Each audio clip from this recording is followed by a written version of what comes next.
our presenters for today.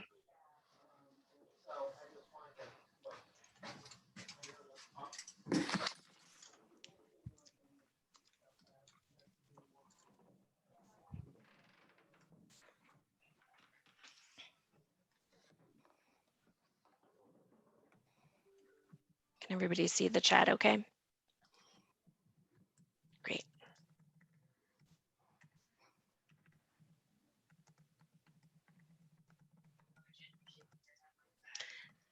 And as those introductions start to come in, I would love to just take a couple of minutes to introduce our speakers today.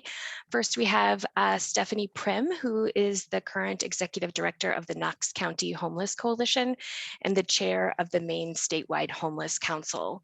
Before taking on these roles, Stephanie provided executive level leadership in marketing, branding, and also did some turnaround work in a wide range of business sectors. And second, we have Lauren Bustard, who is the Senior Director of Programs at Maine Housing, overseeing homeless initiatives and the rental assistance programs there. Prior to joining Maine Housing, she worked for many years in social service and education programs in Maine and in refugee and international refugee and international development programs in Latin America and Southeast Asia. Her background includes program design and administration, training and development, and case management in programs focused both on youth development, housing, and community development. She holds a BS in special education and a master's in intercultural management. And with that, I would love to turn it over to Stephanie and Lauren to kind of to lead us through this presentation. Great. Thank you, Sarah, and thanks to everybody for being here. And for those of you that are representing the philanthropy world in Maine, really want to thank you for the support you do provide and have provided to meet the needs of the underserved. I hope this presentation helps to shed light on our plans for the future. So thank you for being here. We wanted to start, and this is not meant to be fluffy at all, but our aspirational goal with the Statewide Homeless Council, and I think in the work that we all collectively are, touch and work hard to support, is that Maine remains a place where all families can have a chance for a safe, secure home and a bright future. And I think that's so important coming out of the pandemic, right? We've all had a year behind us or more where perhaps basic human needs have been more top of mind and more poignant for us all than ever. And one of the things that hit me in my role as the Executive Director of Knox County Homeless Coalition in the last year was the sheer concept, trying to wrap your head around a stay-at-home order. When in our world currently we have 550 individuals that we are serving and 100 people on a waiting list in our tiny little part of the Mid-Coast. So just thoughts to ponder. This goal really falls in line with the economic recovery goals for the state. We need housing in order to accommodate our workforce, right? The growing of talent, the retention of young people, all of those things will feed our economy. So this presentation is not just about homelessness, but it's about the future of Maine and the strength of our economy and really human infrastructure. Just dusting off the concept of how important basic human needs are as we go into this, reminding us all of Maslow's hierarchy and again, how critical a roof over one's head, food, water, shelter, clothing, and sleep, and then the next level of really safety and security, health, employment, stability. And I know we all know this, but I think it's really important in our busy lives to get back to basics, and this helps me stay grounded in our work.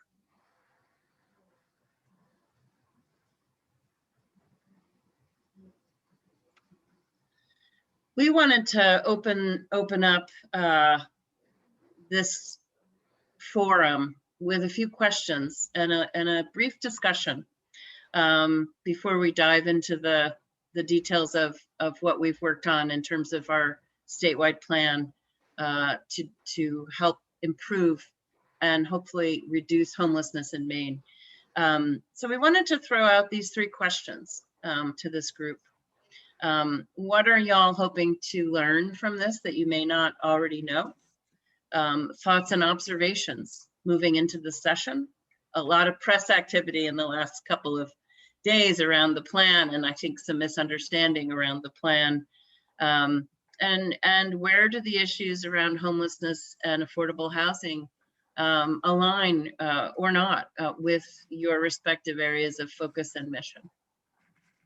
So I'd kind of like to encourage a little bit of, and I can't see everybody, so help me out, Sarah, if you see raised hands.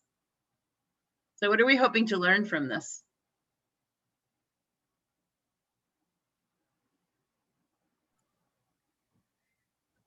Maybe more than we already know? So I'll start. I'm John Schuss from the Sam L. Cohen Foundation, and I have read a little bit about the plan, and of course, as you noted, there's been a lot in the press recently. So I would like to know more of the facts about the plan, and particularly interested in. I really like the concept of there being hubs in different regions of the state, and how that will work and sort of be customized by the area, because obviously each county has its own challenges. And then the focus also that I'm interested in is what impact it will have in Greater Portland, where we have really large numbers of homeless, and we're grappling with that town by town, but not very effectively. And so what does it look like for trying to address that immediate need? Thank you.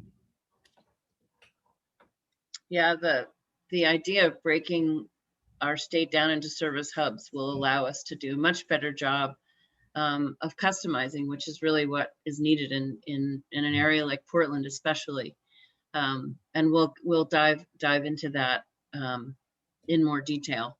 But that's one of the I think we're feeling after working on this for a year that direction and that strategy of dividing up the state is one of the best outcomes of the plan. Mm-hmm. Thank you, John. Thanks.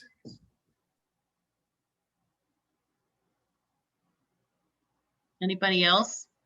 Thoughts to share after some of the articles in the last couple of days moving into the session? I would also welcome folks that if you don't want to speak, you could put your thoughts and questions into the chat box.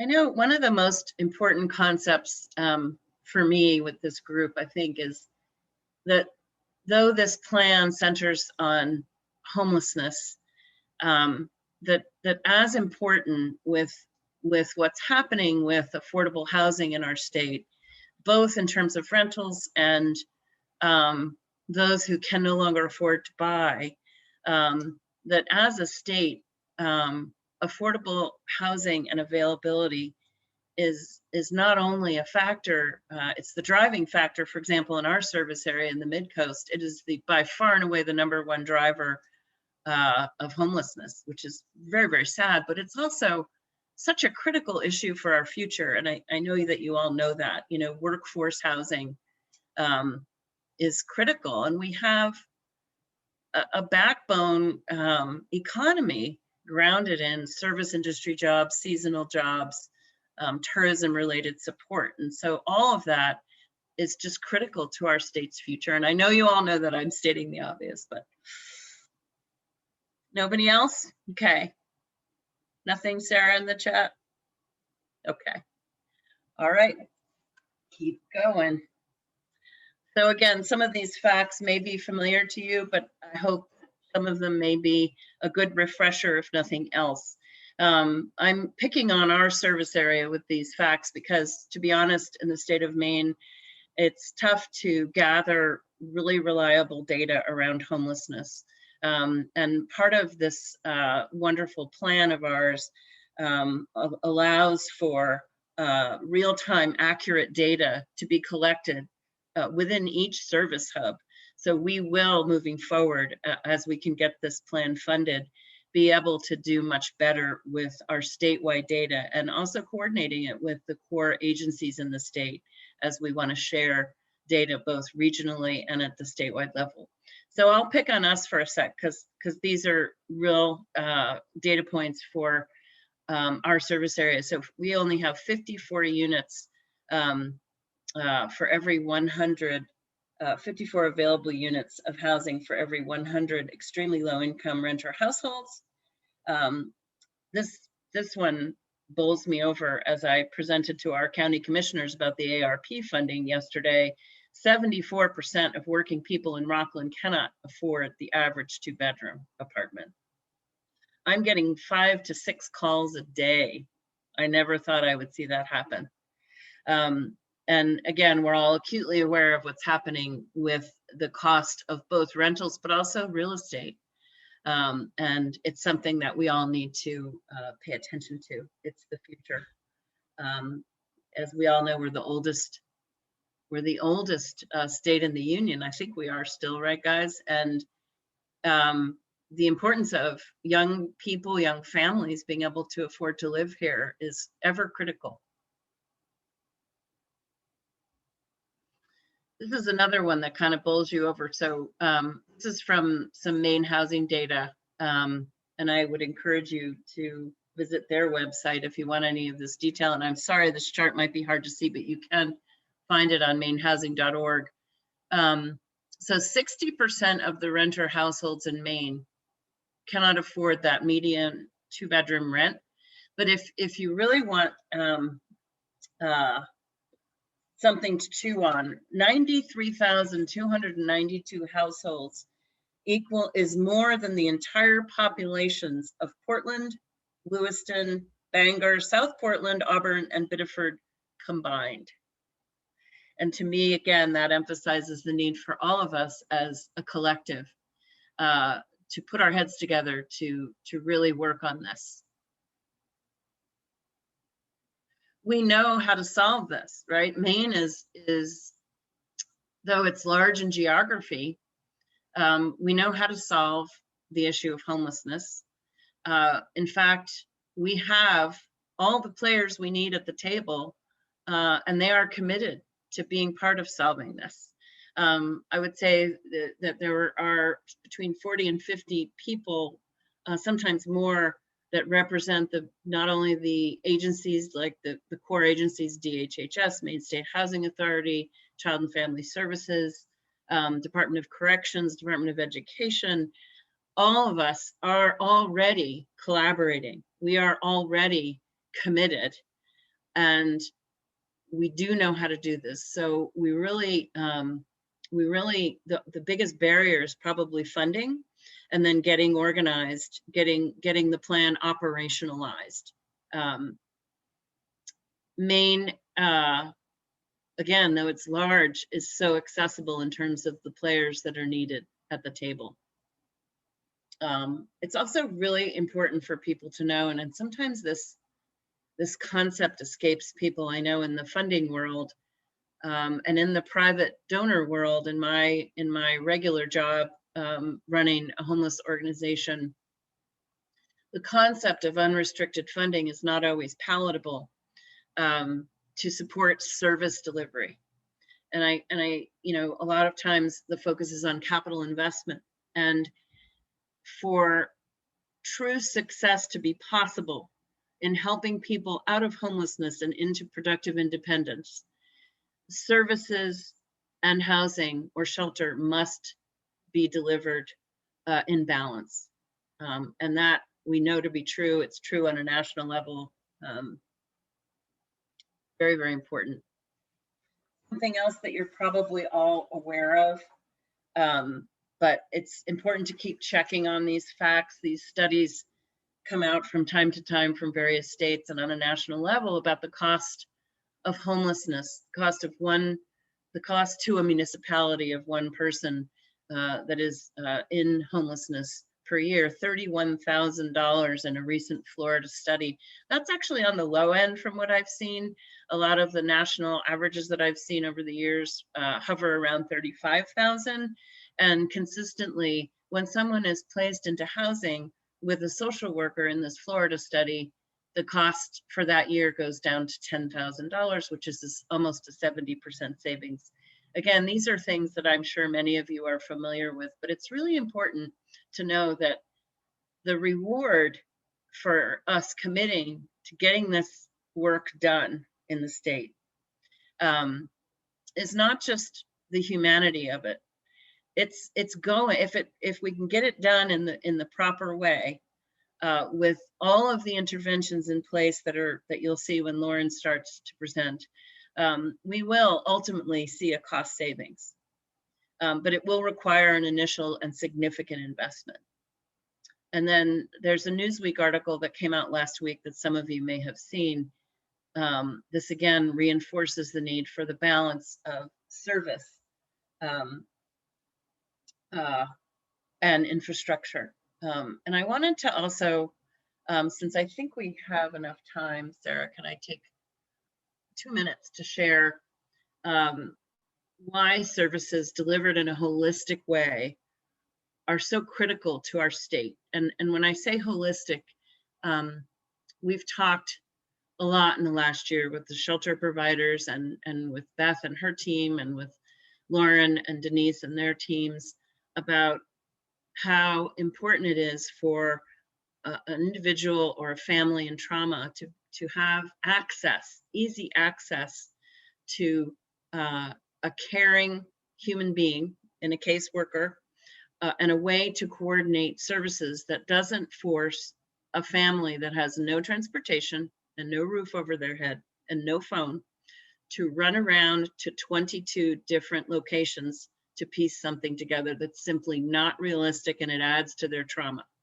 So the goal of service delivery within this is to try to coordinate better among all the partners in the state and keep the clients at the center. And what happens in our little world, going back to my day job in the Mid-Coast, is when you deliver it that way with a trusted, caring, and consistent team to that one family, what happens is that I'll use a real example. So about 3 weeks ago, I got a text from a client that we helped for a couple of years in shelter and then getting settled in independence with her young son. And she was a veteran, was injured, and needed years of surgeries, and unfortunately was addicted based on pain meds that she needed after her surgeries. And she texted me 3 weeks ago after having been completely independent and on her own for several years and said, "Hey, Steph, how are you? Here's a picture of my son. He's now playing 2 sports." And she said, "I wanted to share with you that I've gotten my credit score from 400 up to something like 765, and I've saved enough for a down payment on a house. And would you guys mind, would we mind, are you kidding me? Would you guys mind helping me find the best way to fund a house because I'm ready to buy one?" Now, this is 2 generational success, okay?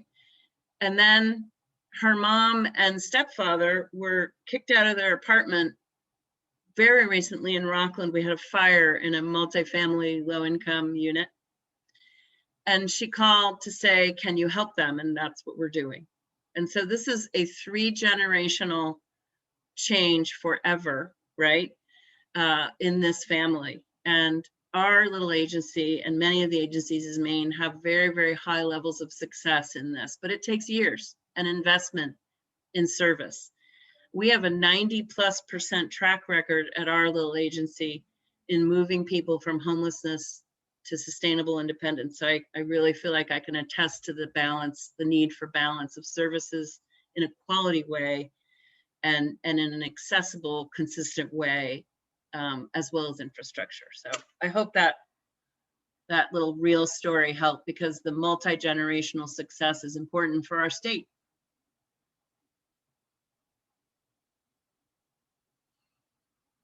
So why did we look at this system in the first place? And we were giggling about this. Well, we realized there wasn't one. How about that? So what's really been in place in Maine for many years is a group of quality providers operating independently and with little coordination around the state to support them. And I think the pandemic opened up and shed light on the fact that, you know, this is a public health issue. It's a future of Maine issue. The strength of Maine is really contingent upon us addressing some of these global issues. So that really is what drove us to move ahead. And of course, there were some additional resources, that there were some benefits of COVID. And one of them was shedding light on this issue, and the other was shedding light on, additional funds that allowed us to move ahead with this process and planning. And our primary goal in looking at it again, to reduce homelessness in Maine to functional zero, and move resources to prevention, because we believe and we know that's possible, but it's a long game. So shifting from the expense of triage to a lesser level of need for triage into more cost-effective prevention. We want to make sure homelessness is rare and brief and one time, and that our goal is to get to something we call functional zero. And that is when the number of individuals that are coming into the system are equal to or less than the number of people that we're getting into permanent housing or permanent supportive housing. And the only other thing, and especially punctuated by the news in the last couple of days, that's really important to know, and I think this was a part of why there was so much confusion in the media in the last even few days, that this plan represents a long game. You know, this is going to take years. It may be a decade. I hope it's less. And the plan ultimately does call for a reduction in shelter beds, but that does not mean that we don't have a commitment to an interim plan. And that interim need for shelter most likely might increase or will increase, especially in Portland area, as John pointed out, the need is great. It also does call for reconfiguration of shelter space in many cases because of COVID, right? So we can no longer have those large congregate facilities. And we know now we need safe shelter space, we need safe isolation space, sadly, we probably still do, and recovery space. So it's very important that that this group knows, and that the state players know, that it was not our intention at all to ignore that. It's just that the long game hopefully will result in a reduction of shelter beds and less need and more proactive success in prevention. So that is the sort of the preamble and the setup. And now I believe Lauren is going to start and present the more detailed aspects of the plan. Does anybody want to pause for any questions? Are we good so far? Okay. Take it away, Lauren. Okay, well, I want to echo Steph and thank all of you for taking the time this afternoon. This is really important to us. We're really excited about this plan and are really looking for support of many partners around the state. So as Steph said, the primary goal is to reduce homelessness in Maine and get to functional zero. So we did contract with the Corporation for Supportive Housing, who wrote this finally, talked about a fair amount in the news. And obviously the first thing, we worked with them for about a year, and the first thing they did was look at assessment. What are the resources we have in place? What's the inventory? So these were their three kind of research questions. How is the system currently performing towards goals? What mix of interventions and resources are needed to meet the goals? And what is the cost going to be to implement a new system? Okay, can you go to the next slide, Steph? So these were the interventions that they assessed as part of the plan. And some of these, I'm not going to assume that you don't know what these are, but I don't want to assume that everybody knows what all of these are. Some of them are very self-evident, like emergency shelter and supportive housing and supportive services are offered. Affordable housing, excuse me, everyone knows what that is. Diversion is something that it's a program that's put in place as a preventative measure. So diversion is when someone calls an access number, in Maine's case right now, it's a shelter, and says, I'm going to lose my housing. I'm being kicked out of my friend's place and I need a place to sleep tonight. And so the program is, we have staff trained in these kind of problem-solving conversations, options for folks to see if there's any other option besides entering the homeless system, because the main predictor of future homelessness is an episode of homelessness. So if we can keep people out of ever entering the system, that's our goal. So diversion includes staff trained in these problem-solving conversations, and also includes some flexible funding. So if that person who's being kicked out says, well, I could go stay with my brother in New Hampshire, but these flexible funds might be able to pay for transportation to get there. So that's what diversion is. It's really a prevention of getting into a shelter and kind of accessing the whole system. Transitional housing, typically best practice with youth, with victims of domestic violence, and also people transitioning out of substance use treatment centers, correctional facilities. So there are certain targeted groups that transitional housing works. Supportive housing, only it's for a specific amount of time that they have services, and then they can transfer into independent living. And rapid rehousing is an intervention where there's a lot of emphasis on landlord engagement. So really working to get landlords, private landlords, to be open to the possibility of housing people coming out of homelessness. So there's a lot of work on that end. It also usually includes incentives for landlords, some financial, also includes some move-in assistance. So it includes more financial assistance for both the landlords and the participants than your average say voucher system, like the housing choice voucher doesn't include all those other perks. So in theory, when there are affordable units out there, it gets people into housing more rapidly. Okay, I think we can go to the next one. So they looked at all these interventions, and so they found a heavy reliance on shelter as what they call the initial front door of this homeless system. 78% entered directly to shelter. They found that 32% enter from situations like rental housing, home ownership, self-paid hotel, motel, these kind of situations where there's obviously been income that often the diversion program would work for. And up until very recently in Maine, we didn't have the resources to do any diversion programming. They found a low number of long-term last year. This information they were looking at, because they started in 2020, was from 2019. So over the past year, we have seen more people stuck in the system during the pandemic because of the lack of housing on the other end. So that number has increased in the past year. They found that the percentage of people of color accessing homeless services is significantly disproportionate to the percentage in the general population, which is something obviously we have to focus on.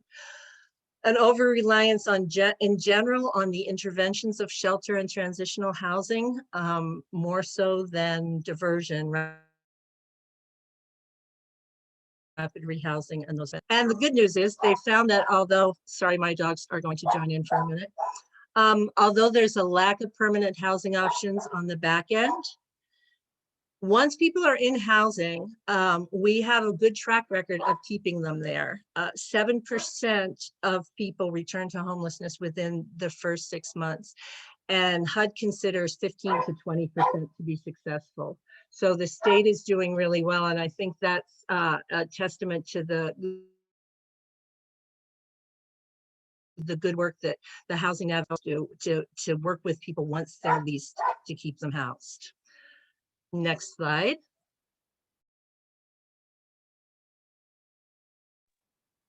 Okay, so the other thing they looked at was resources around the state, like what's the inventory? And I know this slide, you can't really see what the individual things are, but it includes shelters, CAP agencies, public housing authorities, food banks, all sorts of services. And as we all know, services tend to be located southern Maine, up the 95 corridor, little on the coast. And then we have vast areas of the state, the more rural areas where they're more like service deserts. And that's one of the things we wanted to address with this service hub design. Okay. So they took all this information and we all got together and said, what do we want? What's really important to us in designing a new system? So we wanted to look at establishing a regional homeless service model so we could serve people where they are, to take some of the pressure off the Portlands and Bangors, where people are forced to migrate from the place where they want to be, where they live, where it's often where they grew up, because there's no services there. So they go to Portland or they go to Bangor. We want to focus on data. I have to say the homeless data can be very difficult because we have a homeless management providers put in a lot of information. However, there are general assistance offices all over the state that house people experiencing homelessness in hotels. They don't enter data. There are private shelters. Some of them are religious shelters in the state. They don't enter data. So we always, the homeless data is always imperfect and usually an undercount because of those people that are not entering data. We want to improve that. Hey, Lauren, I'm just gonna quickly interrupt. You're freezing up from time to time. I don't know if shutting your camera off would be an option that would help. I'm just worried people might be losing a little bit of what is being said. Sure.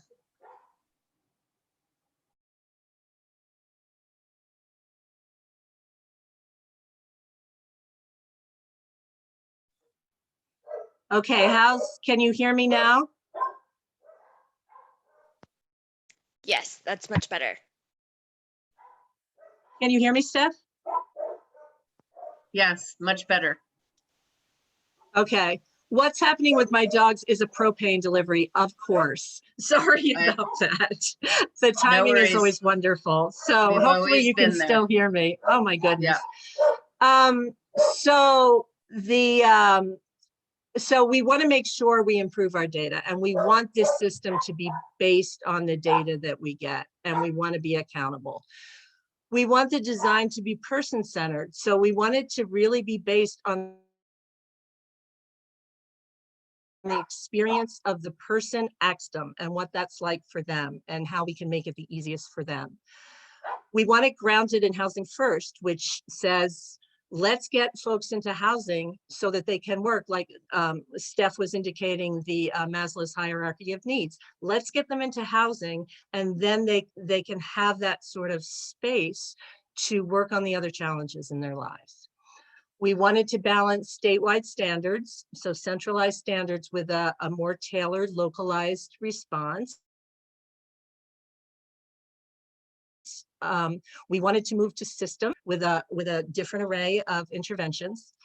And we wanted it to be a holistic effort. So once people get into housing, we want them to be able to have the support to access educational opportunities, career opportunities, make sure they're accessing and connected to healthcare and food security, all those things. We want to be working in partnership with other providers around a more holistic response to keep people housed, but also to help them, you know, really live the fullest, most productive they can. And obviously we need to address race equity in the state. Okay. So this is the service hub structure that we came up with. We started with the 8 public health districts because especially with the pandemic, we really are looking at homelessness as a public health issue. So we looked at the resources that are available in the 8 public health districts and thought, okay, this would be a good place to start. But then we looked at where we actually have homeless services right now and where people tend to migrate to from different rural areas of the state for services. And so we made some adjustments. So for instance, the town of Brunswick is actually in Cumberland County, but instead of being in the Cumberland hub, it's in the Mid-Coast hub because people in that area tend to stay in the Mid-Coast. They don't tend to migrate down to Portland. Okay, next slide.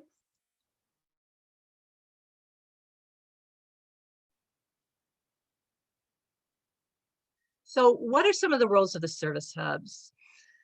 First of all, there is a process that the state is required by HUD to implement, and it also makes sense to implement. It's called coordinated entry, and it's a way of providing more centralized access to homeless services for everyone that needs them.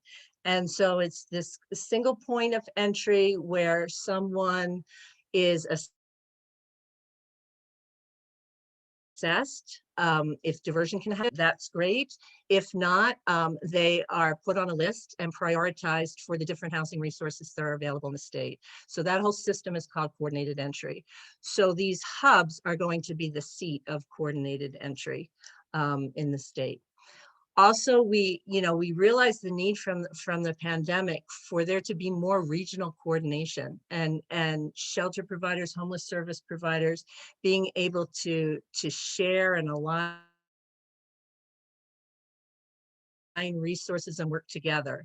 And so being that the hubs can also work towards achieving that.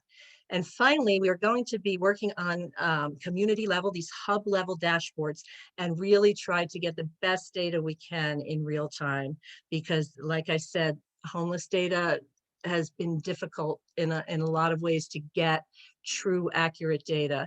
And so we feel like if we're breaking it down into these hubs and get all the providers together, we're going to be able to get a much better count and have much better data in the long run. Okay. So these are just, this is obviously not an exhaustive list, but these are some of the people that we think should definitely be at the table in each hub. Shelters, homeless service providers, outreach, the PATH providers, housing developers, supportive housing providers, CAP agencies, municipalities, general assistance, schools, child and family services, cultural broker organizations, mental health service providers, and of course, healthcare and corrections services. So these and many more actually, but that will look, what John was saying about tailoring to each hub, that will look a little different in each hub. And so making sure the people in those areas know the most important players and people that touch homelessness and serve people that are experiencing homelessness. And so we want to get as many of them to the table as possible in each area. Next one. So in final report, CSH talked about right-sizing interventions. As Steph said, and we'll look a little bit at that, this is a very long-term aspirational plan. And so long-term, we want to increase prevention through a strong statewide diversion program. We want to increase housing on the back end because we know we need units to put people into. As we have more units, we can increase rapid rehousing because we'll have somewhere to put people. And the thing that was left out of the report really is stabilizing shelter capacity, which is something that we need to really do in the short term to be able to have success in the long term. So we've added this stabilized shelter capacity. Okay. So this is the way in other areas of the country where they've been working at this longer. Those two top lines would be diversion and rapid rehousing. And as they go up and more people are diverted and more people get into units, we usually, the blue line across the middle is shelter. We do see shelters stabilizing and sometimes a decreased need, as CSH put in the report. They have this over 5 years and it sort of is stabilized, the shelter units. We think that it could take more like 10 years to get to a point where we might actually need less units because these interventions are expensive. We don't have all the resources for them. And they also take time to ramp up. So when you're looking at a diversion program, CSH in their report said, you know, this is the decrease in shelters is based on a 70% success rate with diversion. That takes years to get to.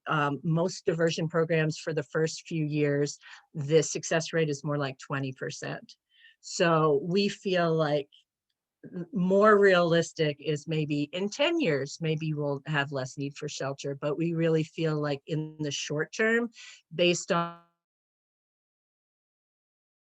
the loss of capacity of it, because shelters had to space out. We don't know how far they'll be able to ramp back up after COVID. We're waiting for CDC guidance on that. So in the short term, we might need more shelter units. Okay, next slide. This is the budget that CSH came up with in the final report. And one of the things that we need to focus on in getting the service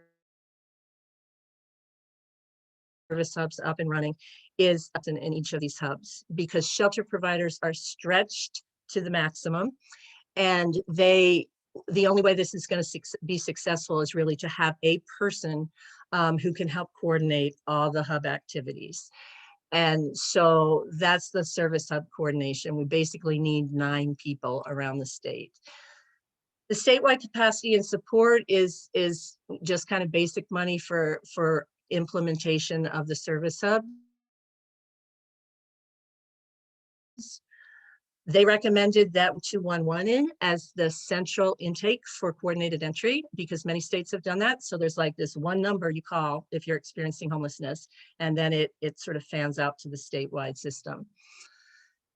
Diversion flexible funding, rapid rehousing services, rapid rehousing flexible rental assistance, supportive housing, they break down into capital, housing operations, and supportive services. So they did have some potential sources down under these first 1, 2, 3, 4, 5. We've researched some of those sources and they're really not available for these purposes. So these first 5 remain, we need to figure out the funding for. The funding that they have for the bottom 4 is available to some extent, but say when we look at supportive housing capital, $96 million is a lot of money, and it only really adds up to about 40 to 50 units. So So for us to really build up supportive housing units across the state is going to take a lot more money than we have available in the home fund or with our tax credit program or with our housing trust fund, which is what we typically use for supportive housing. So that is capital, we'll have to be looking for. And also the housing operations and supportive services. I have to give a shout out. I know Beth Handoff to DHHS. We've gotten a lot of support, especially over the last year, from DHHS and from Maine Care in specifically, that they're working with us to create a new Maine Care section under the health home section to provide supportive services to people who are experiencing chronic homelessness. And that's a group of probably about 200 to 300 people that the service providers would be able to access that section of Maine Care to be able to provide services to help people get into housing and to help them remain stably housed. So, so we really appreciate all these partnerships in working with us on all these different interventions. Okay. So just, we're just about done here. I just wanted to talk about where we are. So we have the plan. We're in the process of looking at the plan and really seeing, okay, we hired a consultant. They gave us all these recommendations. Now we have to decide. We had a conversation at the Statewide Homeless Council yesterday. We have to decide as a state which ones of the recommendations we feel are the most valid, the most urgent, and we'll start with those. And we probably will not use all of their recommendations. So that's kind of where we are with the plan. The first thing we want to do is get the service hubs up and running. So to that end, we've contracted with Community Solutions, and some of you might have heard of them. They're a national organization, and they Built for Zero initiative. So they have been working with communities around the country to bring especially specific groups of people experiencing homelessness, like veterans or like people experiencing chronic homelessness, to functional zero, which is what we talked about before. And they've had some good success with that.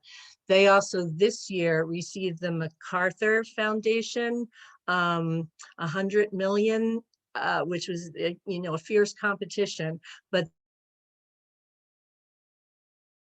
they received that based on their work, and hopefully investing some of that in Maine and in our plans. So we're really excited about them coming in.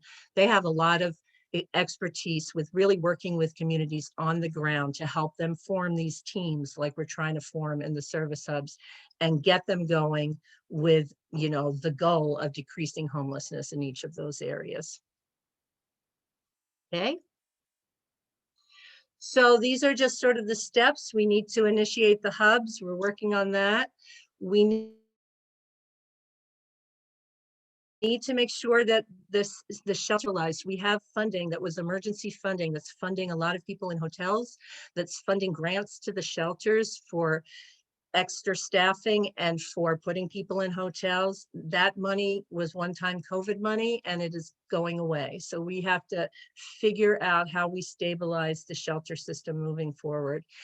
And then we want to really look at the front end and the back end of the system. So we want to strengthen this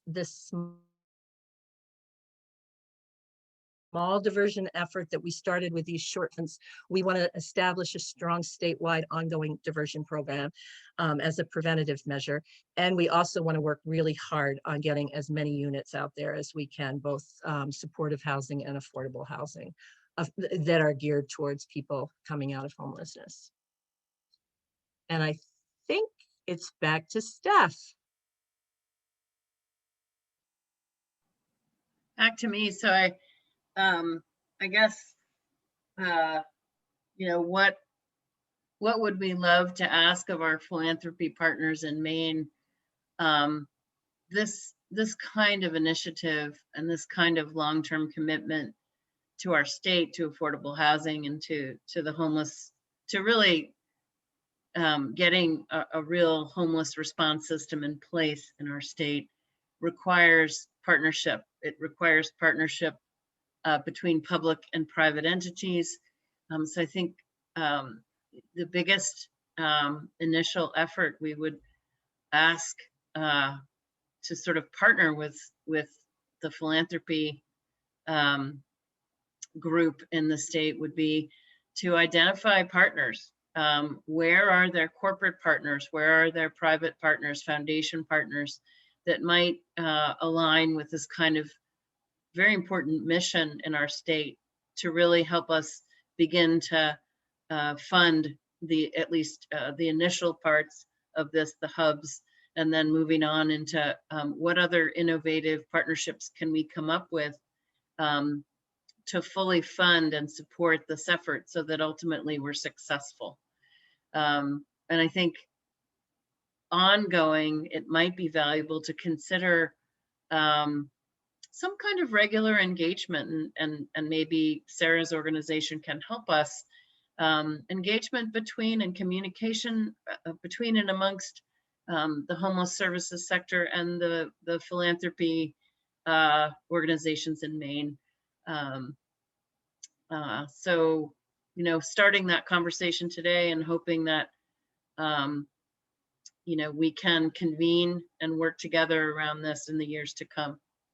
And I guess I also just wanted to add something to the budget slide can kind of knock you over. And I think it's important to emphasize again what Lauren said about that was a recommendation from CSH, and some of their budget numbers made sense and others really didn't, and were probably taken by some of their national statistics. But there is, though that $98 million number kind of does knock your socks off, and the number of units that come out of that is sadly kind of low. There is a lot of room for innovation in development of affordable and supportive housing. And I'll just point to two tiny but mighty examples that are happening in our neck of the woods in the Mid-Coast, thanks to Maine Housing Partners and our Habitat. We are building a 19-unit development using the concept of small footprint, right, which reduces the cost of a unit. So small footprint houses or cottages, and tapping into the Habitat's construction model. In addition, our Habitat is actually getting the prison system engaged as we speak in panelizing to accelerate the speed with which we can deliver units and to lower the cost. So they've actually converted inside the prison system, they've converted some of their resources that were dedicated to the prison stores. You guys know, like the birdhouses, they say, well, let's keep the birdhouses, but build houses for families. But that development is a wonderful example of a collaboration between three entities: Maine Housing, Knox County Homeless Coalition, and Habitat for Humanity. And it is inherently innovative. It will come in at about the units will come in at well, right now with building costs, maybe $130 a square foot, but it can be done if there's partnership. And these are going to be 90% or better debt-free because we're tapping into grant money to build them. So there are ways to think outside of the box in affordable housing, and that's, you know, innovation and being willing to think differently within everything from funding streams to construction is a critical part of this. And there is room for it if people are willing to talk about it and to move and to divert and to loosen up certain program requirements, regulations, etc. The other avenue to units in a more rapid and cost-effective way is buying up existing properties that can be converted into either single resident occupancy units or supportive units. And again, in our little neck of the woods, we are blessed to have a donor who has purchased a building for us, 20,000 square foot former medical service delivery building, 100 parking places and 6 acres. And it is easily convertible into SROs and supportive units, as well as daytime service delivery. We've already got Maine Behavioral interested in stepping in and taking responsibility for that service delivery in the behavioral health area. And it's a much faster route, right, to units being online than building from scratch at $400 or $500 a square foot. So there's room for innovation if people are willing to work together and listen. So I'll be quiet now. And Sarah, are we kind of opening this up to QA, comments, input? Yeah, and we have one question from Morgan in the chat already. And also, I was just wondering if you could speak before we get into other questions about who is on the council, like who has created this and what the process was for getting all those people at the table. Yeah, so council and Denise and Lauren jump in here because I'm not the best historian. I've only been doing this for 9 years, but the Maine Statewide Homeless Council was originally created, I believe, by the Baldacci administration.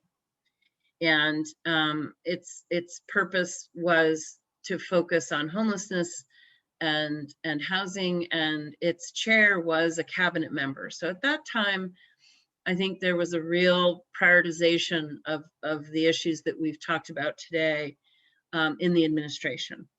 And at that time, the official council membership included Maine State Housing Authority, DHHS, and then there are three, the structure of it is that there's a chair, which currently is myself, and there are 3 regional councils, and within each chairs of those regional councils.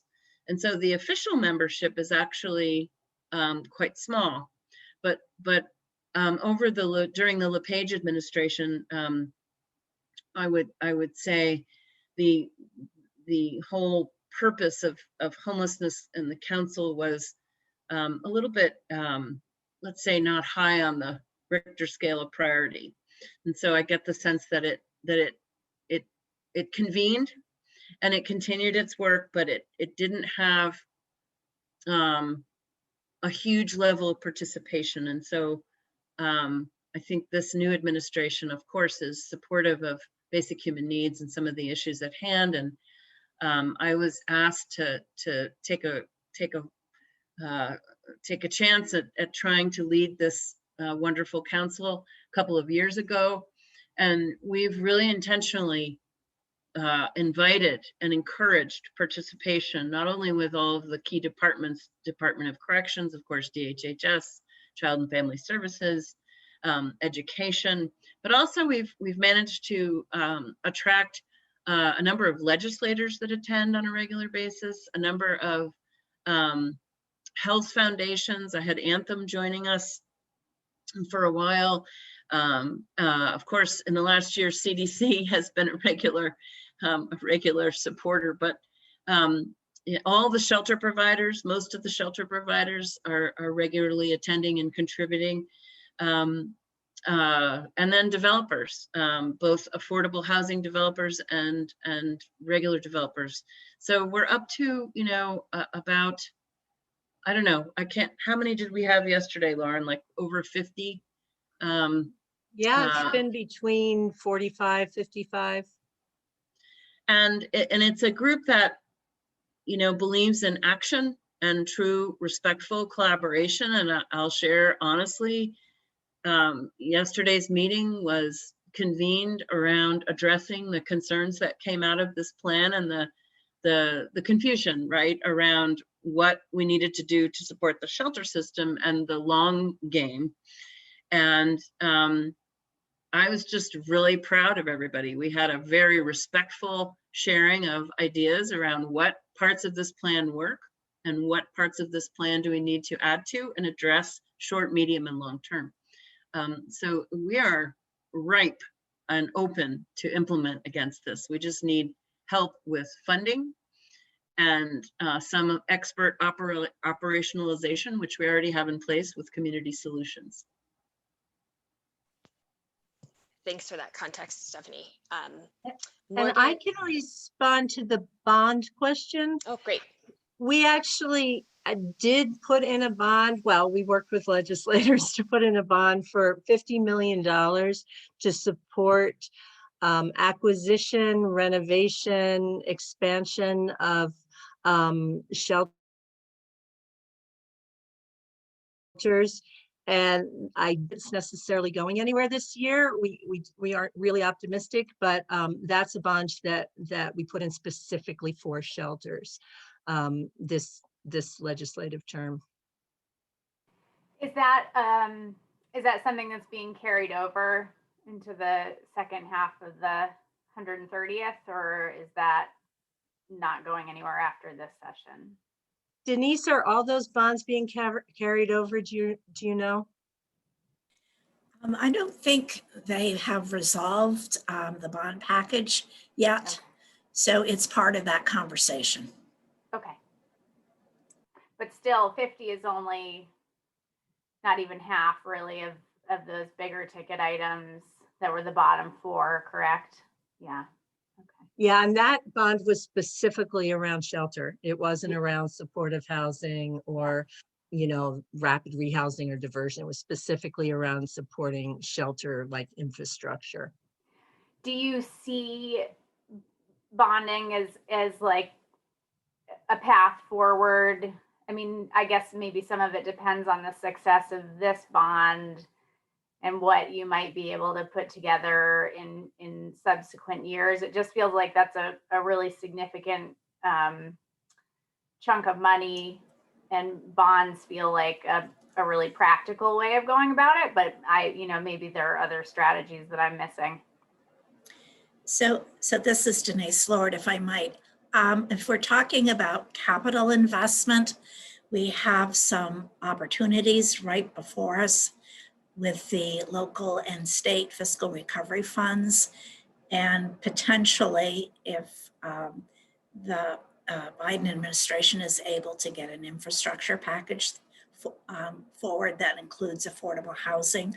So we have several different opportunities. I think we're working to see which one of those actually, which or all of those actually come to fruition. We also have resources here at Maine Housing, certainly nowhere near enough. So we're just looking at all these options, and I think we are at a point where we have never had more options. So that's the good news. That's helpful. Thank you.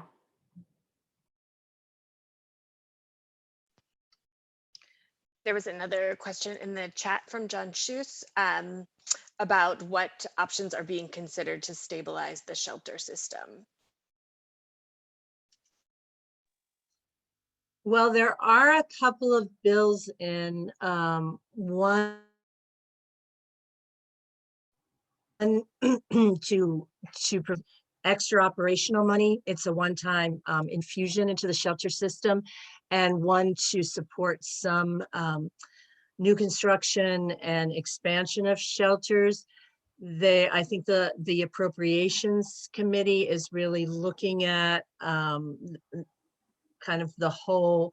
There were a lot of bills around shelter this term, and so they're kind of looking at the whole package and seeing if there's any way to use some of the ARPA money that they have access to for those purposes. I know there's consideration going on now. We have no idea how that's going to play out, but that's one thing that's in the works. We're looking at our state home funding, and hopefully it will be maybe significantly more based on what's been happening in real estate, because it comes from the real estate transfer tax. So we're looking at possible increases. Maybe that will be a source for helping shelters out also over the next year or so.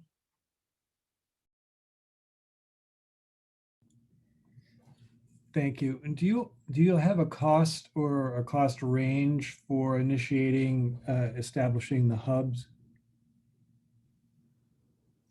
Yeah, it's going to be probably right around $1 million to be able to pay for the 9 positions and then a little extra just for the coordination of it. So it's probably going to be right around $1 million. And that's an annual figure going forward then once they're established? It is, in terms of keeping that hub coordinator position. So obviously we're looking for ongoing funding, and we're looking at federal funding coming in, and we're just exploring all options because it does need to be ongoing for the hub system. Thank you.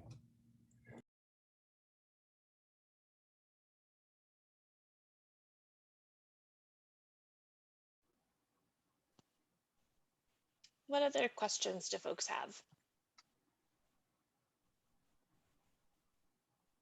Or are there any other questions I should ask? Or thoughts, or does it conceptually make sense? I think the biggest takeaways for me are the hub design and the concept of that. We may find in a few years that we need to break up a couple of the bigger ones or not. We got to start somewhere. And also just the importance of multiple and efficiently operating interventions that are client-centered. If I had to pick two of the most important points about this, those are the things that are going to really move the needle for our state. Stephanie, I just want to share. Oh, sorry, John. No, go ahead. Okay. I just want to share. I've been working with a group of folks around public health infrastructure, but I think our scope is sort of broadening because, of course, public health is really, really broad. But we are kind of drafting a concept for community hubs around the state. And our hub architecture is, closer to like 25 to 30 hubs. But each of those hubs would tap the local resources and assets in those sort of more immediate communities that would be able to address a host of different issues, thinking about public health, but, of course, housing is a really important piece of that. And so I would love to connect maybe sometime offline and connect you with the other folks I'm working with on that, to think about how your hub model kind of fits in with our hub model, because I think they're super complementary. And as you said, you may need to start to think about smaller hubs. And I think in terms of resources and assets in communities, it gets easier maybe to manage if you're looking at smaller hubs. So would love to talk more with you about that. Be happy to, and especially for rural hubs, just like John was highlighting, the issues in Portland are really acute and quite different, right? And in rural parts of Maine, homelessness looks completely different than it does in some of our, I feel silly calling urban centers anywhere in Maine, but Maine urban. And in our new Mid-Coast hub, there really is we have no options for what we call supportive housing. So we're really excited about what DHHS has worked on, knowing that perhaps at the start of 2022, we might actually have access to that place where we can put really people that need a supportive environment, that are not able, through physical or mental disability or other, not able to live independently. Because those, if you think about the cost of doing this work, the math around that particular piece of the audience, it costs so much more to try to manage those people. And if we can get those people safely housed and in affordable housing, that frees up the biggest resource eater in our work, and to really begin to free those resources up to move people into independence that can be moved. So yeah, I would be happy to chat with you. Great, that'd be great.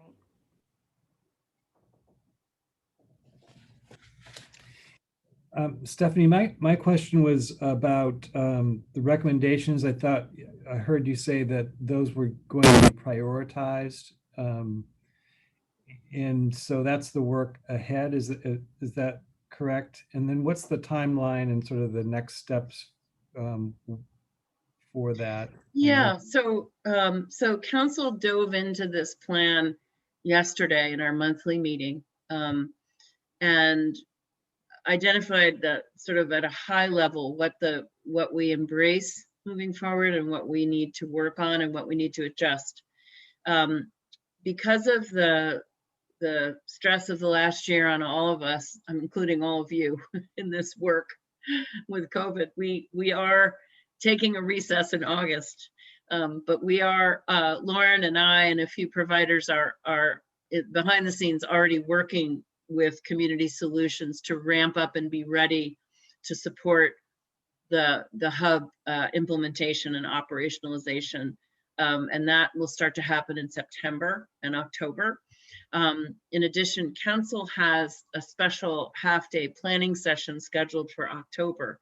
And in that session, we will be facilitated and we will be doing just what you said. We will be finalizing and prioritizing kind of our filtered set of goals with the plan and with the help of Community Solutions. So that's our immediate term activity. Did I answer enough of that? Yeah, and just so I understand then, so once the council has come up with its recommendations, does that then go to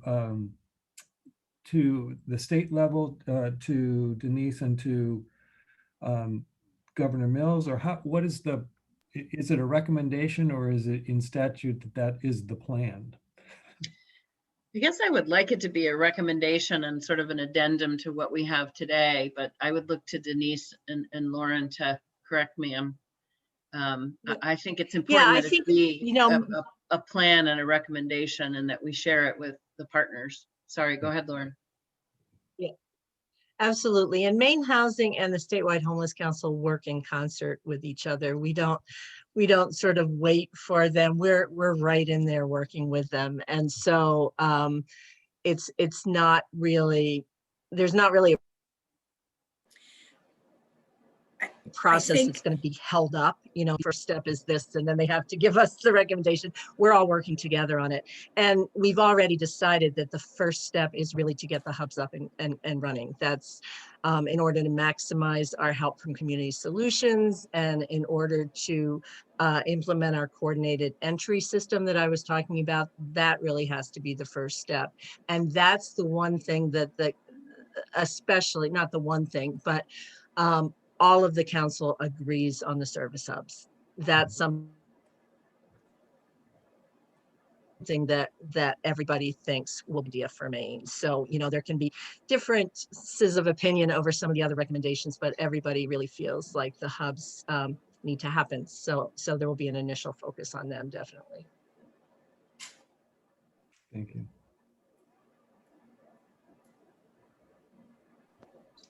Denise, did you want to add something to that?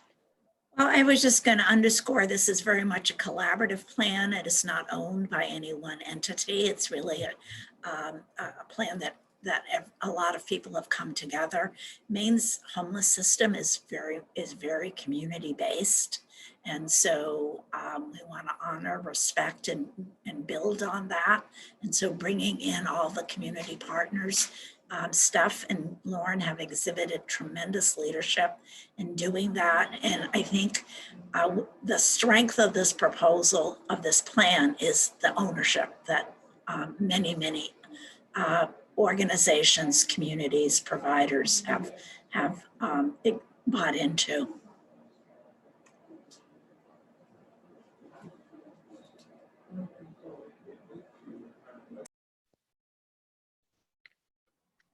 I hope this was helpful to everybody. Yeah, thank you very much. A lot of work to do. Thank you guys for being interested and being here. And we'll follow up, Maine Philanthropy Center will follow up hopefully with a copy of your PowerPoint, Stephanie, just in case people want to look at that, those statistics again, also your contact information. So if folks want to reach out to you for more questions or to collaborate, we can do that. But yeah, thank you all for being here today. And thank you so much, Stephanie and Lauren, for putting together a great presentation. And we will be in touch. Thank you all Thank very you. much. Thank Thanks, you. Thanks so everybody. much. Have a Thank you. great afternoon.